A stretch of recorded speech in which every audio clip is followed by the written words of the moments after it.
mais um episódio de Cravo e Crimes, mais um podcast sobre True Crime, por que não?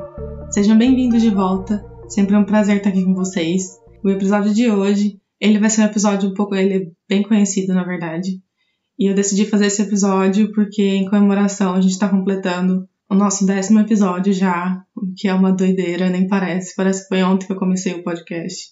E eu decidi fazer um caso conhecido porque eu pensei na ideia de fazer, a cada 10 episódios do podcast, fazer um caso mais conhecido, pra gente ter um pouquinho de equilíbrio. Então, a pessoa que eu escolhi para fazer esse caso de hoje, na verdade, ela é uma pessoa que eu particularmente não gosto muito dela. Vocês vão ver o porquê, mas eu não sou muito fã dela. Eu tenho a lista, assim, das 10 pessoas que eu não gosto no True Crime, assim, e aí ela tá entre uma das primeiras, que vocês já vão descobrir quem é, ou pelo título do episódio, porque provavelmente vocês já vão ter descobrido quem é, mas vocês vão ver. Pra quem não conhece, é uma história que foi um boom nos Estados Unidos, e espero que vocês gostem. Então aqui vai o episódio de hoje.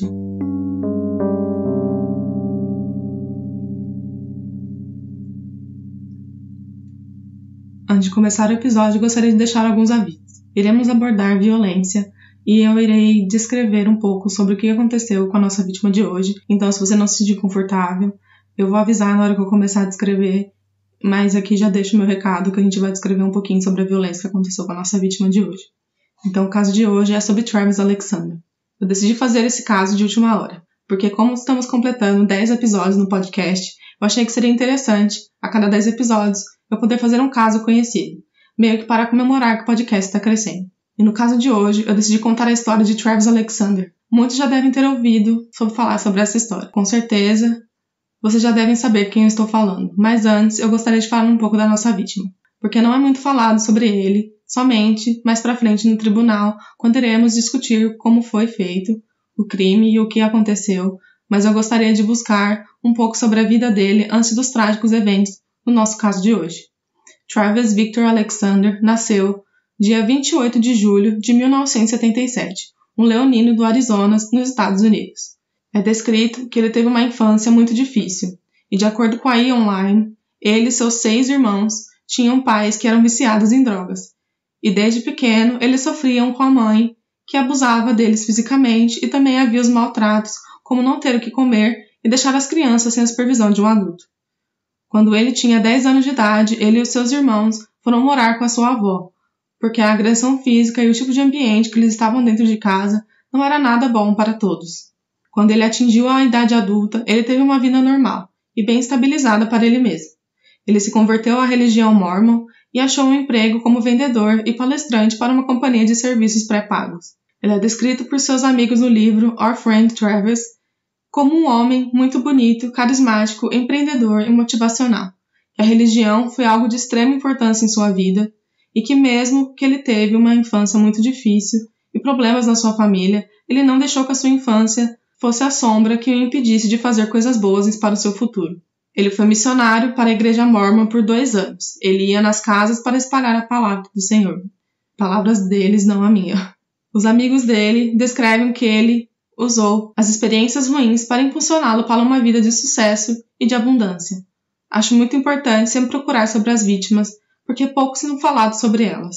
Mas uma coisa que eu percebi quando eu comecei a fazer o podcast foi o quão difícil é achar informações sobre as vítimas e como existem informações de sobra sobre os assassinos. Independentemente sobre o que irá surgir mais pra frente, acho importante colocar aqui que Travis foi uma vítima de um crime totalmente grotesco e não há nada que irá justificar o que a responsável do crime de hoje fez.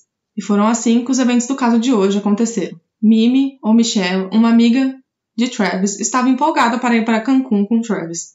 Só que ela não tinha ideia de onde ele poderia estar. Ele não atendia o telefone e nem ao menos tinha mandado alguma mensagem para ela. O que ela achou muito estranho, porque Travis estava muito animado para ir com ela viajar, porque ele gostava dela e queriam que os dois fossem mais que amigos. Uma coisa que é sempre dita é que ele estava procurando a mulher perfeita para se casar, e ele já tinha namorado algumas vezes, mas dessa vez ele achava que Mimi seria a mulher perfeita para ele. Então, ele estava investindo nela para ter algo com ela, mas ela só via ele como amigo.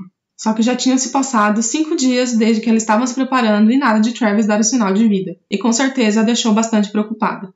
Então, ela resolve ir para a casa de Travis ver o que estava acontecendo e ninguém atende a campainha, o que mais uma vez a deixou bem nervosa e preocupada, porque até mesmo os colegas de trabalho dele ficaram achando que era muito estranho ele não aparecer durante a semana, porque ele ainda tinha que trabalhar antes de tirar os dias de folga para poder viajar para Cancún.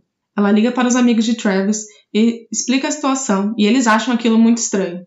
E eles vão até a casa dele para checar junto com ela. Eles entram em contato com um amigo que tinha o código de segurança da casa deles, e é quando eles finalmente conseguem entrar na casa de Travis.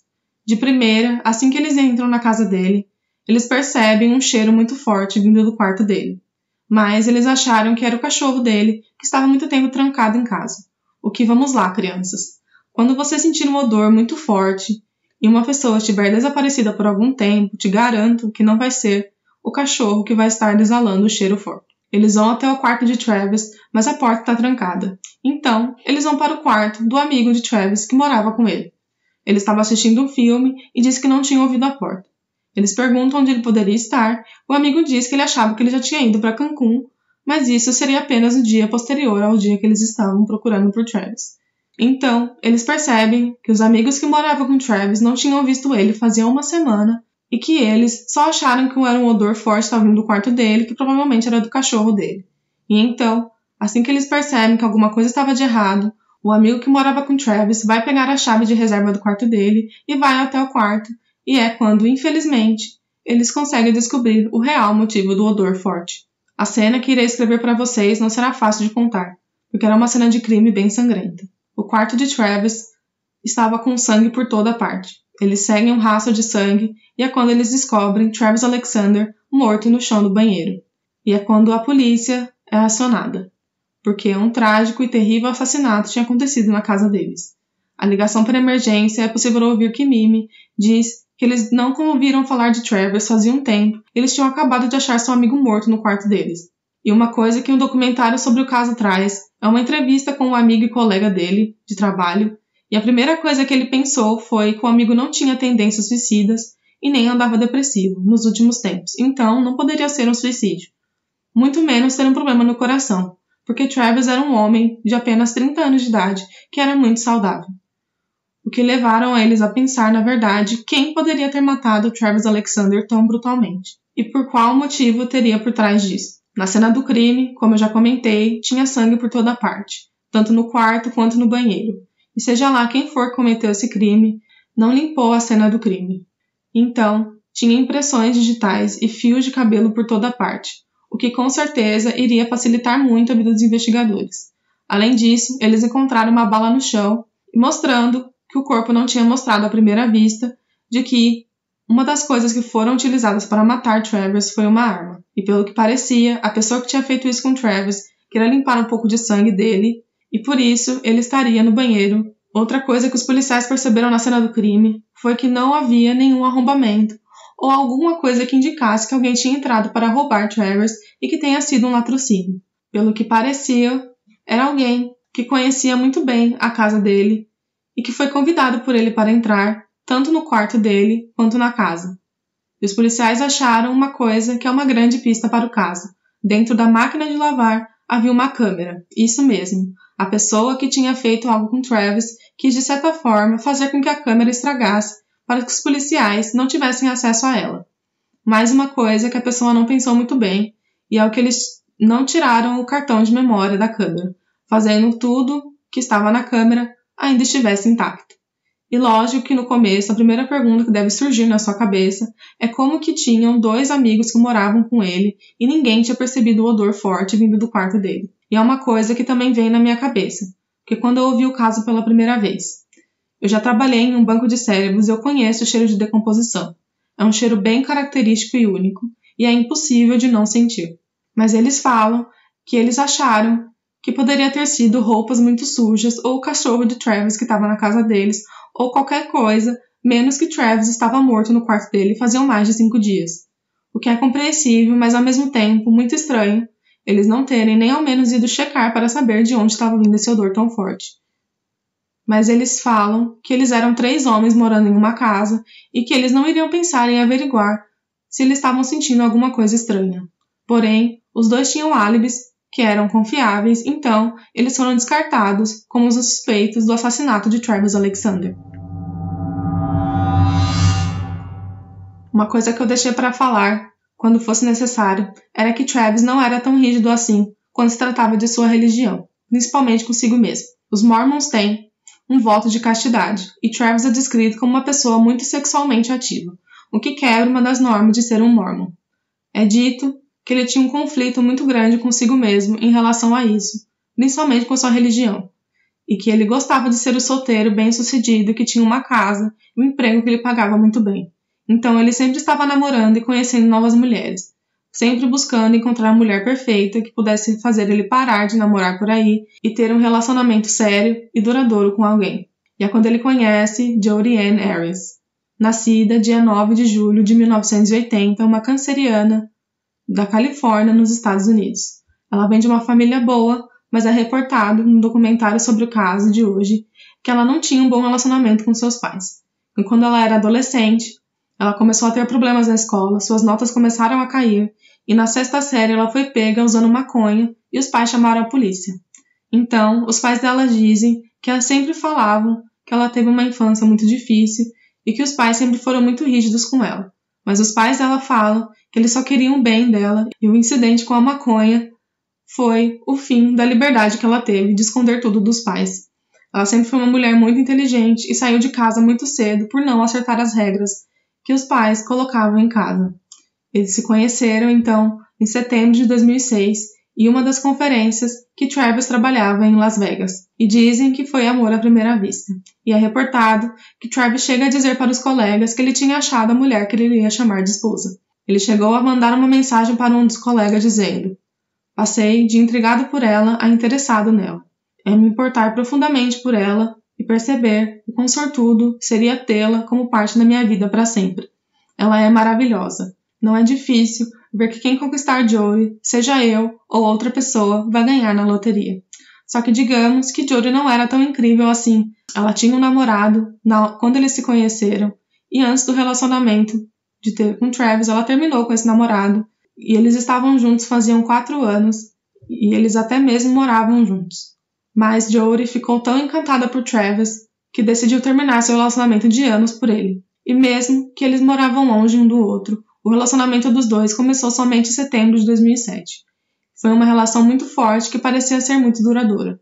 O casal viajou muito juntos e, com o tempo, Jodi até mesmo se converteu ao mormonismo depois de alguns meses namorando Travis. Porém, como todos já devem ter percebido, o relacionamento passou a se tornar tóxico, e os amigos de Travis começaram a observar comportamentos em Jodi com Travis, e eles não gostavam do jeito que Jodi parecia estar completamente obcecada por ele. De acordo com a ABC News, ela ouvia conversas que ele tinha com outras pessoas sem ser chamada, olhava os e-mails dele, chegou até mesmo mandar e-mails que Travis tinha mandado para outra mulher, para si mesmo, e ficava sempre de olho nas redes sociais dele. Um relacionamento tóxico é caracterizado pela falta de apoio mútuo, pela competição, desrespeito e muitas vezes conflitos, de acordo com a Unicef. Ele pode envolver múltiplas formas de violência, como chegamos a comentar em diversos episódios no podcast, como a violência física, psicológica, emocional, financeira, sexual e entre outras. Essas relações são extremamente desgastantes e prejudiciais para a saúde emocional das pessoas envolvidas. Entre os sinais que indicam que você está em um relacionamento abusivo estão a falta de apoio, comunicação tóxica, ansiedade, medo, além de ciúmes, controle, como por exemplo, controlar o jeito que a pessoa se veste, o que faz na internet, não deixar o outro ter a própria privacidade, ameaças, críticas disfarçadas de elogio, tratamento de silêncio e entre outros. O que a gente consegue perceber aqui, só pelo que eu comecei a contar do relacionamento dos dois, o quão tóxico o relacionamento deles era. E os amigos dele perceberam isso, mas é descrito que Travis insistia que Jodi era uma boa pessoa e até mesmo que ela tinha se convertido à religião dele por causa do relacionamento dos dois. Mas um dos amigos de Travis dá uma entrevista para a ABC News e fala que ela começou a enxergar o quão perturbador eram as coisas que a Jodi fazia, e ela chegou a dizer que tinha medo de um dia achar Travis todo cortado dentro de um freezer. Que no começo do relacionamento dos dois, Jodi era completamente obcecada e maluca por ele, a ponto de se mudar de cidade para ficar mais perto dele. Mas com o tempo, e depois de muita conversa com seus amigos, Travis termina o relacionamento com ela com apenas 6 meses de duração. Só que existe um porquê a mais. Jody e Travis tinham relações sexuais e era uma coisa que era proibida na religião dos dois, mas era como se fosse uma coisa que os dois não conseguiam controlar. E que Travis sentia muitas vezes culpado por ter relações fora do casamento e às vezes chegava a descontar nela, a chamando de vadia várias vezes por mensagens e por e-mail. Uma coisa que eu queria deixar aqui, que vai ser algo que vai ser falado mais pra frente, que irá cair em cima de Travis. E eu queria deixar aqui que independentemente do que ele chamava ela e como os dois se tratavam, nada justifica a crueldade e a brutalidade do assassinato de Travis Alexander. O relacionamento dos dois era muito tóxico e eles eram muito tóxicos um para o outro. Era algo que vinha dos dois lados, não somente o lado de Jody. Queria deixar claro isso aqui, porque vai ser uma coisa muito importante que vai ser usada na defesa de Jody. Mesmo que eles tivessem terminado, eles continuavam a ter essa relação sexual somente entre eles dois, e era como se Jody fosse o segredinho dele. Então, a polícia começa a ouvir os amigos de Travis, que a pessoa que eles conseguiam pensar que poderia estar por trás do assassinato dele era Jody Harris, a ex-namorada que era obcecada por Travis. Mas de primeira, os investigadores receberam diversas ligações da própria Jody dizendo que ela estaria de prontidão se fosse necessário para conversar com os policiais sobre Travis. Ela até mesmo chegou a explicar sobre o relacionamento dos dois para o detetive responsável. Ela chegou a dizer para o detetive que ela estava morando com a sua avó na Califórnia e que depois de um tempo ela percebeu que ela precisava começar uma nova vida longe de Travis, que ela não tinha contato com ele fazia uns 2 meses. O detetive responsável pelo caso ficou intrigado o porquê os amigos de Travis iriam apontar o dedo para Jody. Então ele decidiu ligar para esse novo namorado de Jody, que ela tinha falado no telefone, para confirmar o álibi dela. E ele confirma, e ele fala que ela estava completamente normal naquele dia, e que a única coisa que era esquisita era que Jody era loira e de repente ela decidiu ficar morena, e que ela tinha cortes nas mãos e tinha dito que era por ter cozinhado. Mas fora isso, não tinha nada de mais diferente nela. O que chamou a atenção do detetive foi a mudança muito grande e, claro, que os cortes nas mãos. O detetive ficou com aquela famosa pulga atrás da orelha em relação a isso, mas tirando isso, não tinha nada que pudesse incriminar Jody por enquanto. E é quando o detetive responsável pelo caso viaja até a Califórnia para fazer uma entrevista frente a frente com Jody. Essa é a famosa entrevista que fez com que o caso de Travis ficasse famoso. Nessa entrevista, no começo, conversando com o detetive, ela parece estar completamente cooperando com ele e querendo ser o mais prestativa possível. Mas quando o detetive não estava na sala no interrogatório, ela mudava completamente e agia de uma forma muito estranha, digamos assim. Ela começou a cantar Oh Holy Night, uma música natalina, no meio do interrogatório, e até mesmo plantar uma bananeira só para vocês terem noção do quão esquisito e louco foi o comportamento dela diante de toda a situação que ela se encontrava. Nesse interrogatório, o detetive começa perguntando sobre a viagem que ela teria feito na data do assassinato de Travis Alexander, e ela tenta explicar que ela se perdeu, mas que dariam 48 horas de viagem. E mesmo que ela tenha dito que ela tenha dormido 10 horas seguidas, o detetive falou que ela ainda teria tempo suficiente de ter saído da Califórnia, matado Travis no Arizona e ter ido para tal viagem que ela tinha planejado, que era visitar o novo namorado dela. Só que ela nega o tempo todo que ela estava na casa dele naquele dia. O detetive joga na mesa uma informação crucial, que o sangue de Jody estava na cena do crime, junto com os fios de cabelo dela, porque ela tinha mesmo se voluntariado para ser uma das pessoas a dar amostra de sangue e impressões digitais para os detetives, porque ela queria ser muito prestativa. Que mesmo que ela tenha pintado o cabelo de moreno e que o fio fosse loiro, eles sabiam, pelo DNA, que o fio de cabelo era dela. Que além disso, a impressão na mão esquerda dela estava na cena do crime, cheia de sangue de Travis. E é quando Jody solta a pérola do século, falando que ela podia explicar o porquê o cabelo e o sangue dela estavam na cena do crime, mas que ela não podia explicar o porquê a expressão digital com o sangue estava na cena do crime. Ela fala que o cabelo dela poderia estar em toda a casa, porque é só assim que o cabelo dela poderia estar lá. E é quando o detetive solta mais uma, e claro que não deixa Jody sem resposta. Ela sempre tinha uma resposta para tudo, e é um dos motivos pelo qual eu não gosto nem um pouco dela. O detetive traz as fotos do dia do assassinato de Travis, que Jody estava na casa dele sim, e que eles tiveram relações sexuais naquele dia, porque a polícia conseguiu recuperar as fotos do cartão de memória e estava cheia de imagem dos dois sem roupas, as famosas nudes de hoje em dia.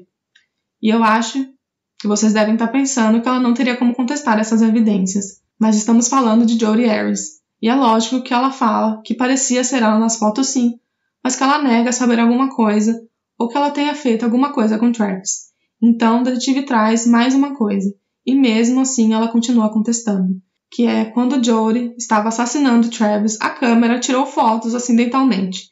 Então as fotos é possível ver o pé de Jodi e a calça dela ensanguentada. Jodi Arias nega o tempo todo e diz que não tinha motivos para matar Travis, que ela não queria machucar ele.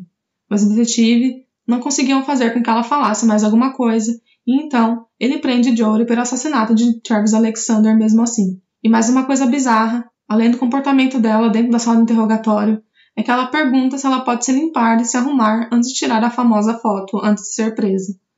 O que mais uma vez aqui mostra o quão desconectada e totalmente fora da normalidade ela é. Ao invés de se preocupar em se defender e tentar conversar com o detetive de que ela não seria culpada daquilo, ela estava mais preocupada com a sua aparência e com a sua maquiagem e até mesmo uma coisa que ela fala para si mesma no interrogatório. Ela mostra um comportamento completamente diferente em relação a quando ela estava com o detetive, chorando enquanto ela estava sozinha, era como se fosse uma outra pessoa. Ela sendo presa, os detetives tentaram a tática de falar com uma detetive mulher, porque talvez assim ela fosse se abrir mais. Porém, ela se fechou completamente e não dirigiu uma palavra a essa detetive que estava com ela. Então, eles chamam de volta o detetive responsável pelo caso, porque Jodi quis que ela quer falar com ele, pois ele tinha um contato maior com a família de Travis. E ela começa a contar uma das versões do que aconteceu no dia do crime. Que um homem e uma mulher brancos tinham invadido a casa de Travis enquanto ele estava lá. E ela admite que ela foi para a casa de Travis no dia anterior e que eles tinham se envolvido em relações sexuais, mas que ela não tinha nada a ver com o assassinato dele. Que os dois bandidos, que agora eram dois homens, entraram na casa de Travis e teriam matado eles. Eles tiveram uma briga entre si, porque um queria matar ela e o outro não. E eles falaram que não era assim que as coisas deveriam ser. Pelo que ela disse, eles foram até a casa de Travis para matar ele e somente ele. Que os bandidos tinham ameaçado matar a família dela se ela contasse para as autoridades ou qualquer pessoa sobre isso. E que então ela conseguiu fugir dos dois bandidos e ela dirigiu o mais rápido que ela podia para a casa dela. O que vamos lá. Uma coisa que eu percebi, e o motivo de Jodi Arias ser uma das pessoas que eu não consigo gostar nem um pouco, é porque ela sempre me parece achar ser muito inteligente, e que mesmo que os detetives tivessem todas as provas que indicassem que ela era a única pessoa que estava no quarto naquele dia, e no horário que Travis foi morto, ela mesma sempre contestou tudo que eles falavam e falava que não era ela.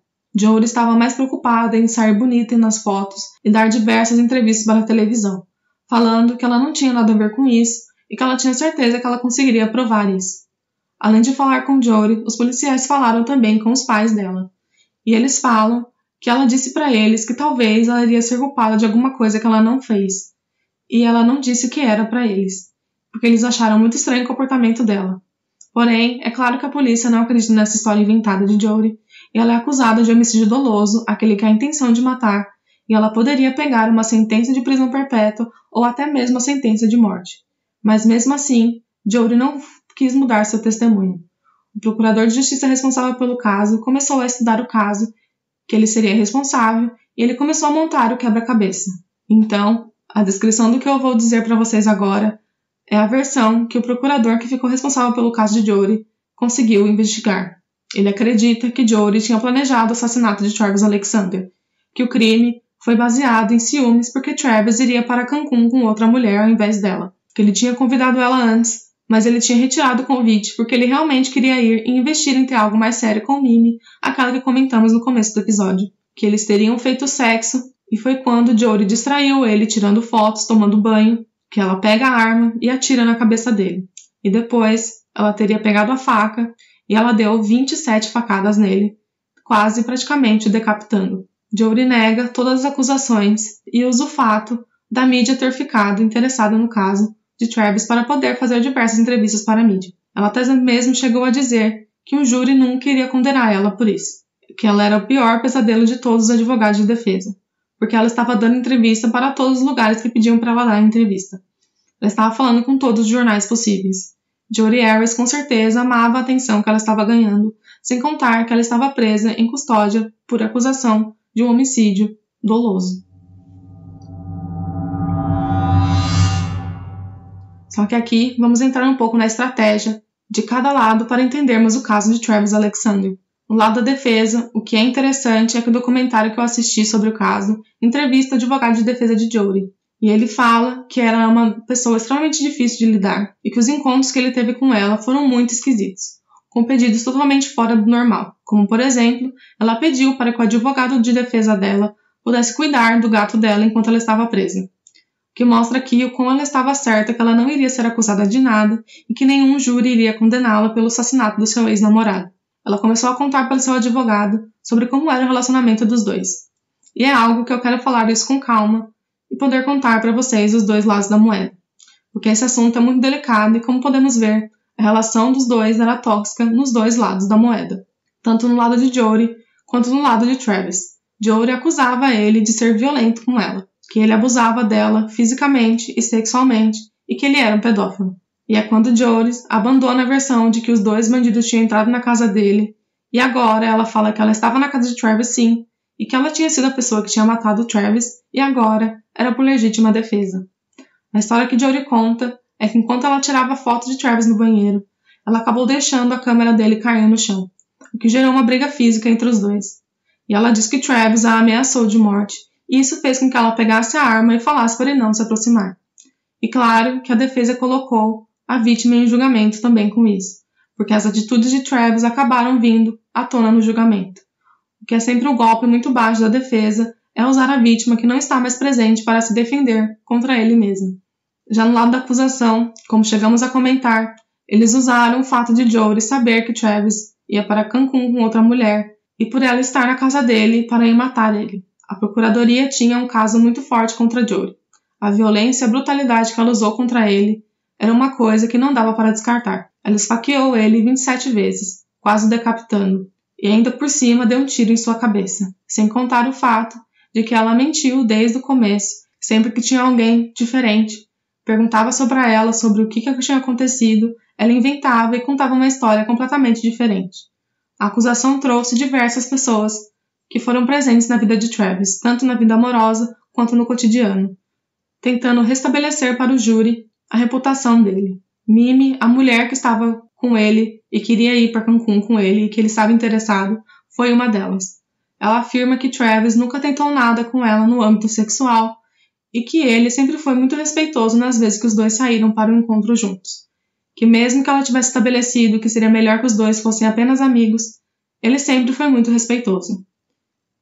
E ela traz que Travis havia comentado que uma ex-namorada dele era uma stalker, que a ex dele teria cortado os freios dele diversas vezes, que ela tinha conseguido hackear e acessar os e-mails e as contas bancárias dele, que ela entrava na casa dele pela porta do cachorro e dormia no sofá dele à noite sem que ele soubesse que ela tinha conseguido entrar na casa dele. Os ferimentos de Travis eram uma coisa que foram discutidas no caso, e a acusação traz a versão de Jodi dos fatos, que não faria muito sentido, porque se ela tivesse dado um tiro na cabeça de Travis primeiro, e depois os dois teriam continuado a briga pela arma até que ela pegou uma faca e esfaqueou ele, o patologista que realizou a necrópsia dele disse que não seria possível, porque Travis não teria como continuar atacando ela depois de ter levado um tiro na cabeça bem acima da sobrancelha, que ele teria ficado incapacitado de ter alguma reação se o tiro fosse a primeira coisa que Jodi fez para que ele não atacasse ela.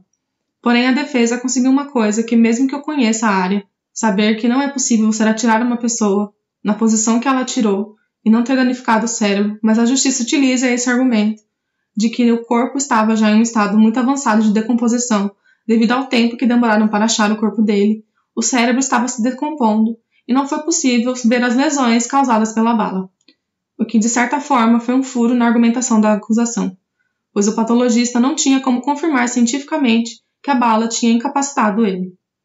Mas falando de um ponto de vista mais profissional sobre isso, a região que Jodi atirou em Travis é uma região que não tem como você não acertar o cérebro. Então, seria lógico pensar que a bala iria danificar sim o cérebro dele, fazendo que possivelmente ele ficasse pelo menos inconsciente. Porém, é compreensível pensar que a defesa utilizou essa versão, porque não seria uma prova válida para comprovar o fato que Travis não estaria consciente quando Jodi o atacou com as facadas, ou que ele não estava atacando ela com a arma dele. Só que uma coisa que eu deixei para falar agora, porque eu queria deixar um certo suspense, é que a arma utilizada por Jodie não era de Travis e nem de nenhum outro colega de quarto dele.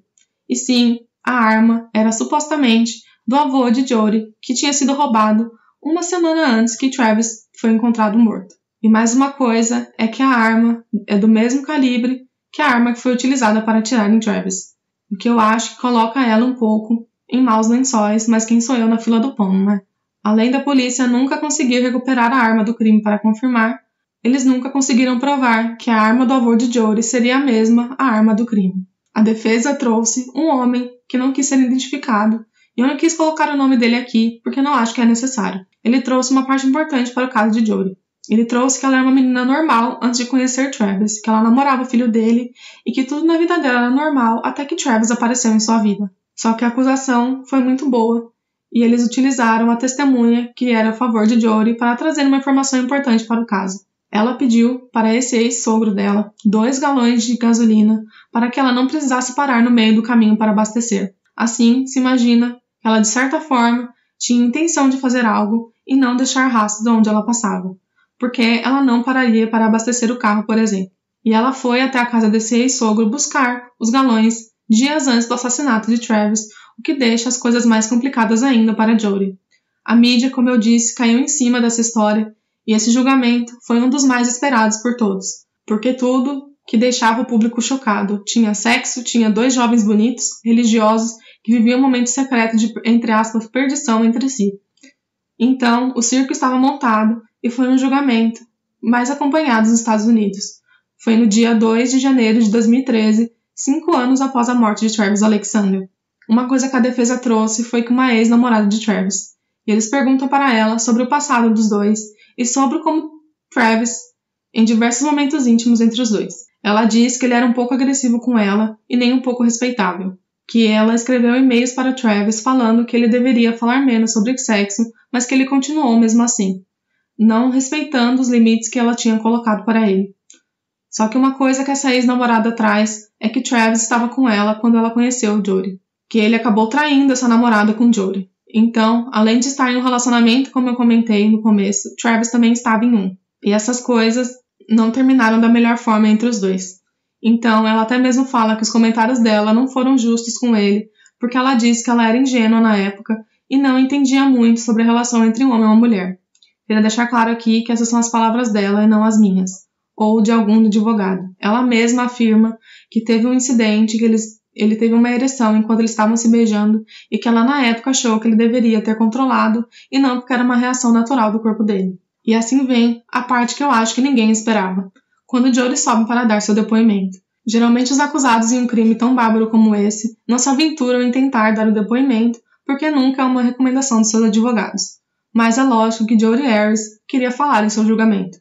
Então ela começa dizendo que a versão que é a final é que Travis foi morto por ela porque ela agiu em legítima defesa. Ela começa a contar como eram as coisas no relacionamento dos dois, de como Travis era com ela. Queria deixar claro aqui que essa foi uma estratégia que a defesa usou para defender Jodie. Eles literalmente colocaram o caráter e as ações de Travis em julgamento para tentar provar que ele era o agressor real da história e Jodie era a vítima.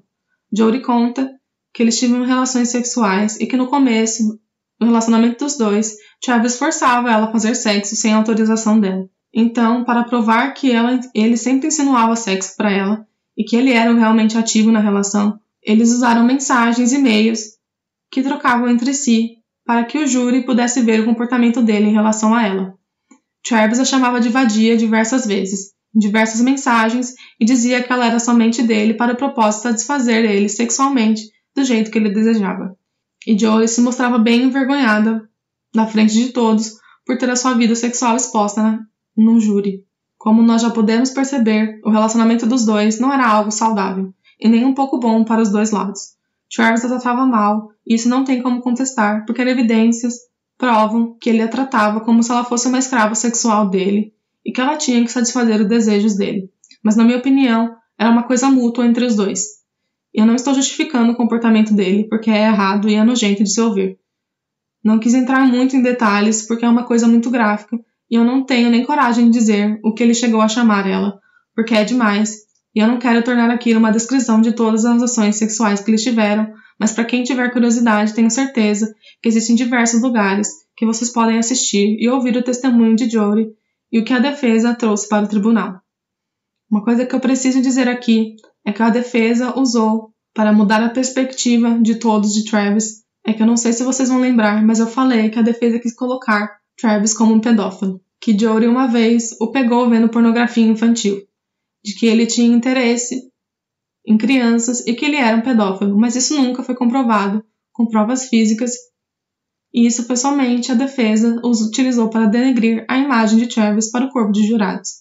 Outra coisa que Jodie trouxe foram diversos incidentes em que ele usava a força física para bater e xingar ela. E claro, que eles tinham que chocar o público, então eles literalmente soltam um áudio, que é literalmente uma sextape dos dois, provando que Travis estava falando e xingando ela das piores coisas. Mas é possível ouvir na ligação que digamos que Jodie gostava bastante dessa interação entre os dois. É totalmente muito desconfortável ouvir tudo essa gravação. Para quem tiver curiosidade, eu acho que tem o testemunho dela no YouTube, e ela tá literalmente gemendo na ligação. É assim, totalmente desnecessário. Mas enfim. E Travis chegou a dizer nessa gravação que Jodie soava como uma garota de 12 anos de idade enquanto ela gemia. O que é totalmente nojento. E uma coisa que um dos jornalistas para o documentário disse foi que favoreceu muito por causa da defesa, porque mostrou que Travis não era aquele homem perfeito que ele se portava publicamente. O que sim, infelizmente nesse caso, a nossa vítima não é uma das pessoas mais incríveis que nós estamos acostumados a ouvir. E é um caso muito triste, porque mesmo que Travis tenha sido um pervertido entre quatro paredes, a vida dele foi exposta no intuito de justificar as ações terríveis que Jodie teve ao matar ele. Nós não podemos esquecer da brutalidade que foi o assassinato de Travis Alexander, de que mesmo que ele tenha sido um pervertido no máximo e usado o sexo como arma para controlar mulheres, ele não merecia ter tido o fim que ele teve.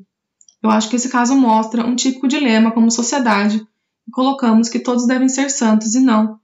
Todos nós temos os nossos segredos que queremos ser guardados, 10 mil chaves, e não ser expostos para toda uma nação na frente de amigos e familiares. E sem contar que isso mascara tudo que a acusação tenta sempre colocar de que mesmo que Travis não seja como ele se mostrava ser para todos, que ele foi assassinado e que Jodie também estava assim em um relacionamento abusivo com ele. Eu sempre trago aqui no podcast informações como as vítimas de relacionamento abusivo sofrem, mas existem muitas vezes que acabam se tornando também tóxicas para seus parceiros de volta. Jodie era sim muito tóxica para Travis e ela controlava tudo na vida dele. Ela o stalkeava e ela queria ele somente para ela. Jodie era obcecada por ele, enquanto Travis a tratava mal e a diminuía a quase um nada. É uma situação bem complexa e difícil, muitas vezes, de colocar na nossa cabeça de que essa é a nossa vítima de hoje. Assim como tivemos casos da família Murdaugh, que Paul e Maggie não eram as pessoas mais agradáveis que existiam na face da Terra, mas que eles não mereciam o final que eles tiveram. Eu acho importante ressaltar aqui, antes de continuarmos o que aconteceu, que Travis foi uma vítima assim de um relacionamento abusivo, mas infelizmente ele também foi o abusador e que infelizmente levou à tragédia do caso de hoje. Eu particularmente não acredito que tenha sido legítima a defesa o que Jodie fez, porque ela planejou os galões de gasolina para não parar perto de alguma cidade que era próxima de Travis. Ela roubou a arma do avô, ela guardou todos os recibos dos lugares que ela passou antes e depois de ter matado Travis. Ela inventou histórias de que primeiro ela não estava lá, depois que foi 2 bandidos que tentaram matar ela e mataram Travis, e depois a história dela mudou completamente. E somente o tribunal mais tarde ela fala que ela matou ele sim, mas que foi por legítima defesa. Jodie chegou a contar sua última versão dos fatos, que ela derrubou então a câmera e Travis começou a atacar ela. Ela fala que ela não se lembra muito depois da briga física entre os dois e que ela não se lembra de ter esfaqueado ele, não se lembra de ter colocado ele no box do banheiro. Uma psicóloga testemunhou para a acusação, afirmando que ela não encontrou nenhuma evidência que Travis era abusivo com Jodie e nenhuma evidência de estresse pós-traumático ou de amnésia nela.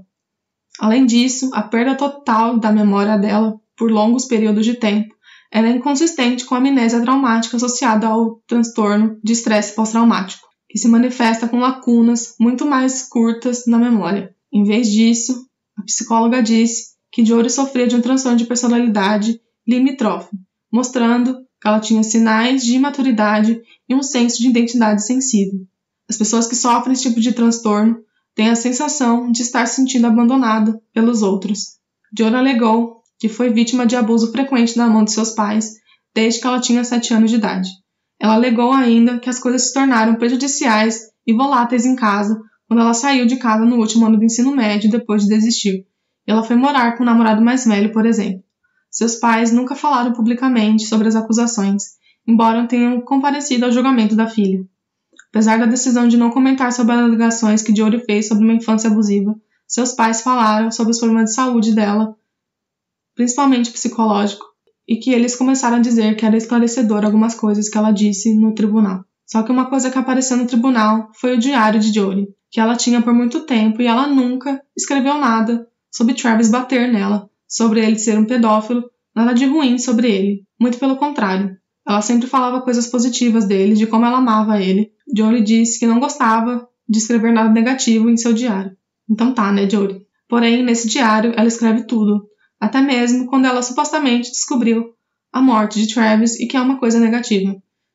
E em outro documentário que eu assisti, que ele é bem mais voltado para a defesa, aparece diversas partes do diário de Jory que ela fala que ele estava sendo muito rude com ela, que ele xingava ela muito, e isso é comprovado que ele realmente fez isso, mas nada que ele era fisicamente abusivo com ela ou qualquer outra das acusações que ela fez para ele. E mais uma coisa, o advogado de defesa fez um excelente trabalho, trazendo tudo de volta que acabamos de conversar, para lembrar o júri sobre isso. E ele trouxe outra informação que eu acho importante colocar aqui. Travis recebeu a maioria das facadas por trás. Então, a tese que ele estaria estacando ela meio que não faz sentido pelos ferimentos que foram apresentados.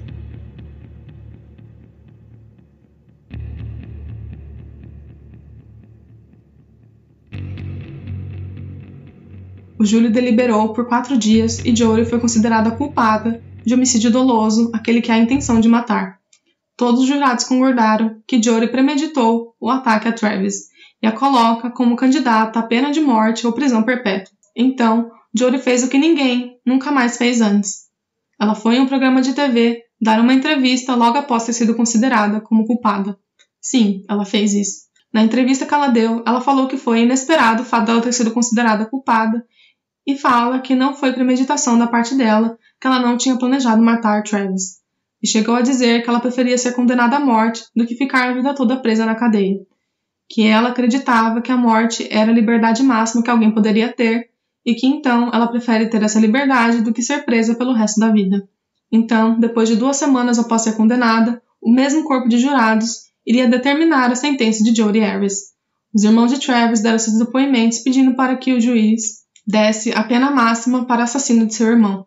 A irmã de Travis disse para os jurados: Travis era nossa força, nossa constante luz de esperança, nossa motivação, e a sua presença foi arrancada de nossas vidas.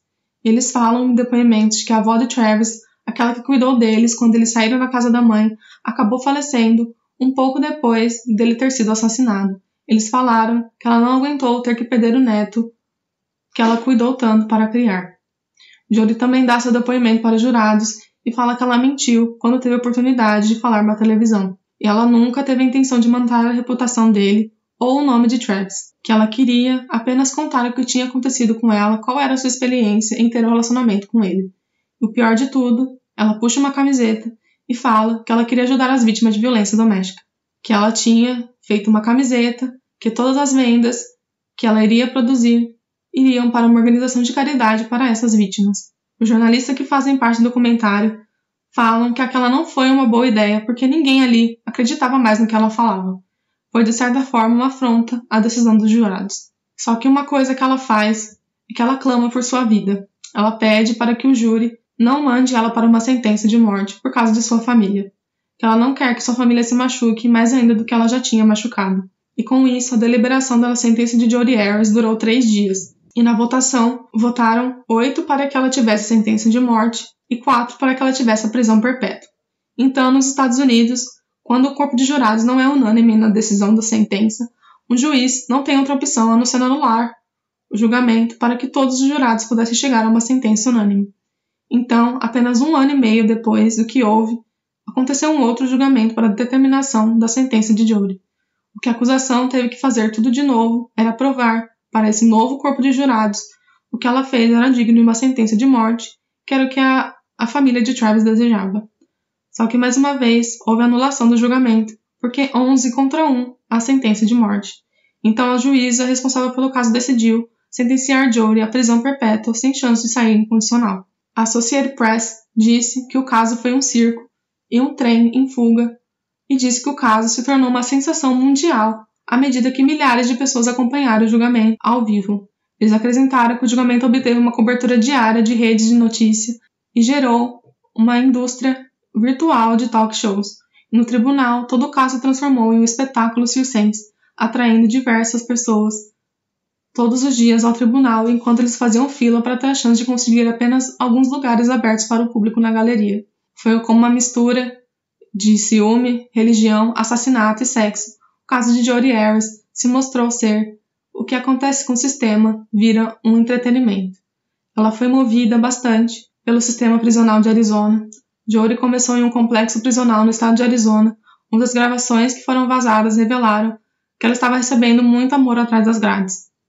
Relatórios atuais sugerem que ela está numa prisão no Arizona em janeiro de 2020. Nesse meio período, Jodi se mudou de uma prisão para outra diversas vezes.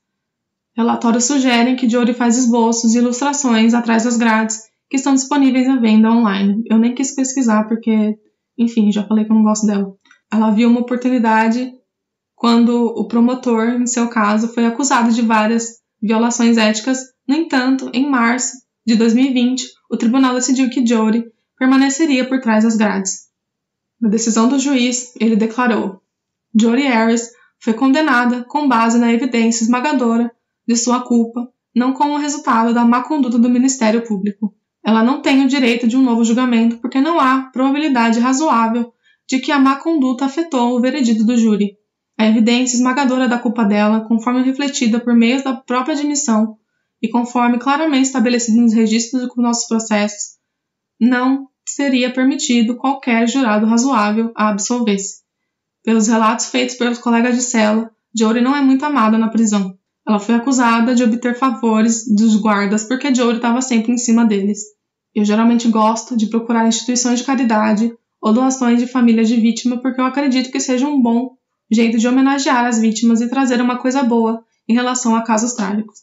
Mas como hoje eu não achei nenhuma instituição em nome de Travis e como Jodi traz a discussão sobre a violência doméstica e relacionamentos tóxicos, eu queria deixar aqui a instituição de Casa de Isabel que eu deixei no episódio de Lovita, que tem o objetivo de trabalhar com adultos, crianças e adolescentes que são vítimas de violência doméstica e familiar e distribui gratuitamente benefícios para essas pessoas junto com diversos órgãos públicos. Eles têm terapia para as pessoas que sofrem desse tipo de abuso e também existe um programa de redução de danos a pessoas que utilizam drogas. Eu acho que é uma boa instituição para colocarmos aqui para ajudar as pessoas que realmente sofrem de violência doméstica sem se importar com gênero, classe social, religião, cor, nada. Eu acho que traz uma coisa muito importante para nós que ouvem muito true crime, essa coisa da gente sempre fazer uma boa ação pro próximo. Eu gostaria de deixar, como sempre, o link das doações para a Casa de Isabel para quem tiver interesse em doar ou saber mais sobre a luta delas. Como eu sempre deixo, o link estará disponível na descrição do episódio de hoje, junto com as referências. Então é isso. Espero que vocês tenham gostado do episódio de hoje. Eu resolvi trazer um episódio mais conhecido. Seria uma ideia que ficaria, cada 10 episódios, eu pudesse trazer um caso mais famoso e mais conhecido, para a gente poder balancear um pouco as coisas aqui nos episódios.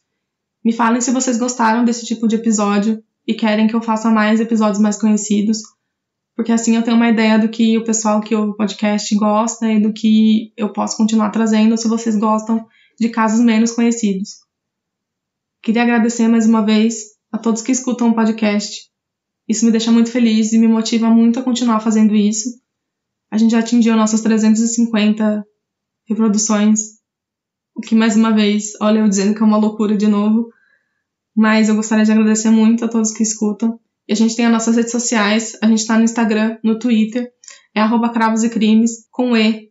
E gostaria de deixar também o nosso site, que também está disponível nas nossas redes sociais, E não se esqueçam, se você gostou do podcast, não esquece de compartilhar, contar para uma amiga e avaliar o podcast.